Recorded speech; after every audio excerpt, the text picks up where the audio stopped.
দেখবেন বাংলাদেশে আমাদের ক্রিকেটাররা যখন অন্য কোনো দেশের সাথে খেলে অনেক সময় এমন হয় বল বাকি একটা, রান দরকার 6টা। আপনি দেখবেন ক্যামেরাম্যান তখন গ্যালারিতে খালি দেখায় দর্শকদের যে কি অস্থিরতা। হিপ হপ স্টাইলের মেয়েটা, যে মেয়েটার ওড়না এতক্ষণ ছিল গলায়, ওই মেয়েটা দেখবেন ওড়নাটা টেনে মাথায় দিয়ে এরকম মুনাজাত ধরতেছে, আল্লাহ আল্লাহ একটা ছক্কা, আল্লাহ আমার লাল সবুজের পতাকারে তুমি অপমানিত কইরো না আল্লাহ, ইন্ডিয়ার সাথে আমাদের খেলা আল্লাহ, আল্লাহ একটা ছক্কা, একটা। ঠিকই বাংলাদেশের দামাল ছেলে এমন এক শট মারলো, ছক্কা, জিতে গেলাম আমরা।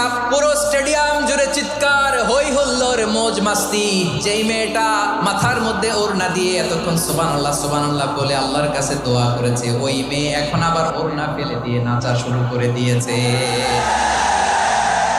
তাহলে আল্লাহর ভয়, আল্লাহর প্রতি আস্থা, বিশ্বাস, ভালোবাসা, এটা কি ক্ষণিকের জন্য? সুখের সময় দুঃখের সময় সচ্ছল অসচ্ছল অবস্থায় বিশ্বাসীরা ভরসা রাখে একজনের উপর। চিৎকার করে বলো পটুয়াখালী, যিনি কে?